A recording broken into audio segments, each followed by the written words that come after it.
कहते हैं, आ तो रहे थे मगर, आ तो रहे थे लेकिन, ये किंतु परंतु अगर मगर, ये जो है ना, ये पांव पकड़ के बैठा है और ये आपको भगवान की कथा में आने से रोकता है। फिर तो कभी कहते हैं क्या करें, हम तो बिल्कुल तैयार थे, आधे रास्ते तक आ भी गए थे, लेकिन ऐसी परिस्थिति आ गई कि हमें पुनः जाना पड़ा, नहीं आ पाए, चाहकर भी नहीं आ पाए। क्यों? महाराज, ये परिस्थितियां हैं, परिस्थितियों के वश में आप मत हो जाओ, परिस्थितियों को अपने वश में करना सीखो। एक सुंदर सी बात बताऊं आपको। कहते हैं कि एक राजा अपने सुनार को आज्ञा देता है कि तुम मेरे लिए एक स्वर्ण अंगूठी बनाओ। ध्यान से सुनना, सबके काम आएगी। कहते हैं स्वर्ण की अंगूठी बनाओ और उस अंगूठी में दो शब्द ऐसे लिख देना जो मेरे परिस्थिति में, मेरे मुश्किल में काम आए, मुश्किल में काम आए। तो सुनार ने अंगूठी तो बना के तैयार कर दी, लेकिन वो उसमें लिखे क्या उसको समझ में नहीं आया, परेशान हो गया। क्या लिखूं? अगर मैं सिर्फ अंगूठी लेकर जाता हूँ, राजा को देता हूँ, तो राजा मुझे मृत्यु दंड भी दे सकता है आज्ञा का पालन न करने से। मैं क्या करूं? बहुत दुखी हुआ, न जाने किस किस से पूछा, समझ में नहीं आया। तो उसको बाद में पता चला कि मेरे नगर में एक संत जी पधारे हुए हैं और कहते हैं ना, जैसे मैंने पहले ही दिन कहा था, क्या कहा था याद है? क्या कहा था? बड़े भाग्य जब जानिए, जब मिलने आवे संत और संतन को मिलनो करे, सब कष्टन को बड़ी भाग्य जब जानिए, मिलने आवे संत और संतन को मिलनो करे, सब कष्टन को अंत। संतों के पास ही सारी समस्याओं का समाधान होता है। कहीं तुम्हें सहायता न मिले, कहीं तुम्हें समाधान न मिले, संतों की शरण में चले जाओ, आपको हर मुश्किल का अंत मिल जाएगा। आज जैसे ही उसने सुना तो वो दौड़कर संत के पास गया और साष्टांग संत जी के चरणों में लेट गया। प्रभु, आप मुझे बता दीजिए कि मेरे महाराज ने ये आज्ञा दी है, मैं क्या लिखूं इसमें, क्या लिखूं? तो संत ने कान में कुछ दो शब्द कह दिए।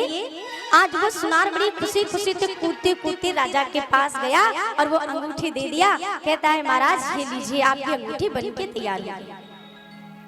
राजा कहते हैं इसमें क्या, लेकिन देखा नहीं, उसको पहन लिया और पहन करके अपने कार्य में बिजी हो गए। जब बिजी हो गए, फिर एक पड़ोसी राजा ने आज इनके राज्य पर आक्रमण कर दिया और जब आक्रमण कर दिया तो महाराज युद्ध में लड़ते लड़ते इनके सारे सैनिक मारे गए और स्वयं के जब प्राणों पे आवनी तो राजा के मन में आया कि जान है तो जहान है, यदि हम जीवित रहेंगे तो पुनः राज्य को हासिल कर लेंगे और हम ही मर गए तो क्या करेंगे राज्य का। आज वहां से जंगल की ओर चले गए, रणभूमि से भाग गए और जब जंगल की ओर चले गए, एक गुफा दिखाई पड़ी, गुफा में प्रवेश कर गए और एक मकड़ी ने आकर के बाहर से जाला बना दिया। शत्रु के सैनिक आए हैं, घोड़ों की पदचाप सुनाई दे रही है कि शत्रु आ रहे हैं पीछे से। राजा को लग रहा है कि मैं बच पाऊंगा कि नहीं बच पाऊंगा।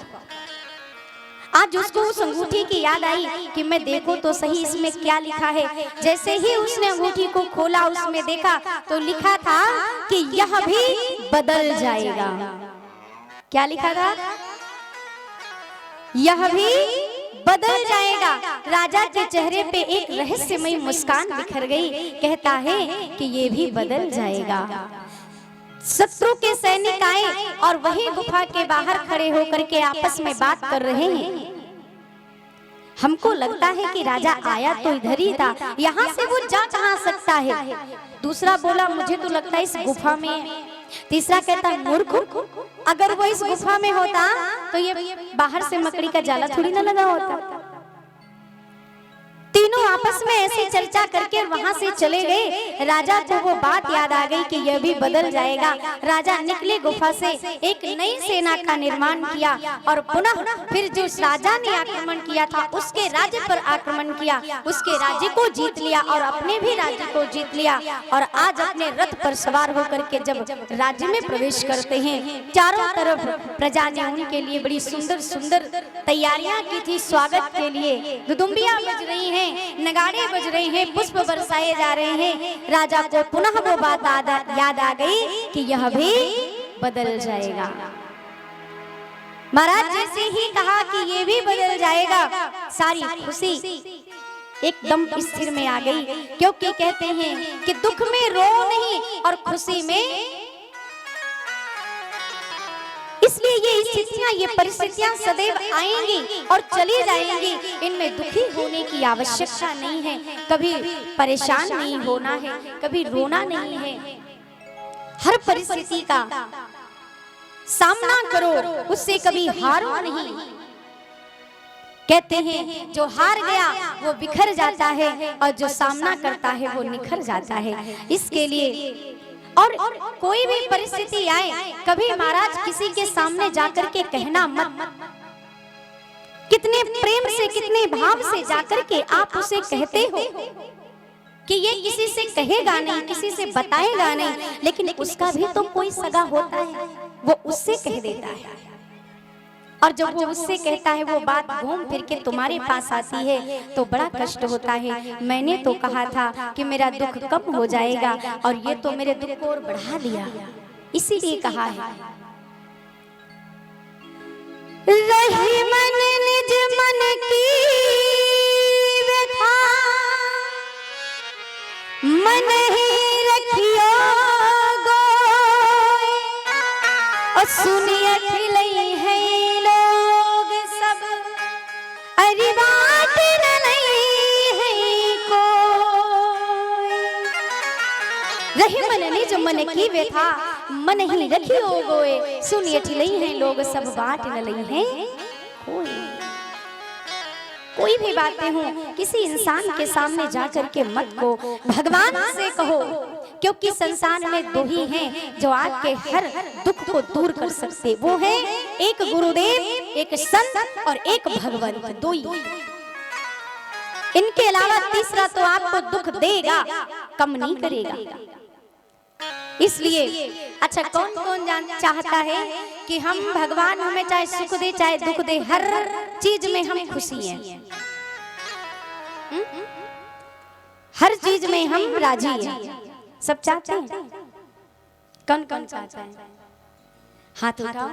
जो भगवान की हर रजा में राजी है वो हाथ उठाओ। नहीं चाहोगे तो क्या आपके पास दुख नहीं आएंगे? हाँ आएंगे ना। तो इसलिए वो चाहे सुख दे या दुख दे, हमें तो हर हाल में जीना होगा, हमें तो हर हाल में खुश रहना होगा। ये बताओ, जैसे बस में बैठते हो, जब ट्रेवल करते हो, आप लोग जाते हो, तो जब सफर करते हो तो बस में बैठते हो तो जो बस की सबसे पिछली सीट होती है उस पर बैठते हो, तो ड्राइवर तो बस में है ना, वही तो चला रहा है बस को। लेकिन जो उठा पटक होती है, जो उठा पटक होती है, उसमें तो यही लगता है आज गए तो गए, है ना। लेकिन जो ड्राइवर के पास बैठते हैं, उठा पटक तो वहां भी होती, लेकिन इतनी नहीं होती है। जितनी पिछली सीट पर बैठकर होती है उतना आगे नहीं होती। बस वही है, ड्राइवर वही है, चलाने वाला वही है, सीटें वही हैं, बस अंतर है पीछे और आगे का। आगे इतना नहीं लगता, पीछे ज्यादा लगता है। इसीलिए कहते हैं कि जब गुरु का सहारा हो जाता है, भगवान का सहारा हो जाता है, परिस्थितियां तब भी आती हैं, लेकिन अंतर मात्र इतना होता है कि गुरुदेव की आशीर्वाद और भगवान की कृपा हमें उन उठा पटक में बचाए रखता है, थोड़ा कम कम लगता है ना। और जब भगवान का भी सहारा नहीं है और गुरुदेव भी नहीं है तो फिर क्या होगा? लगेगा कि अब तो बस हो गया काम। इसलिए आइए बड़े प्रेम से कहना है क्या, तेरे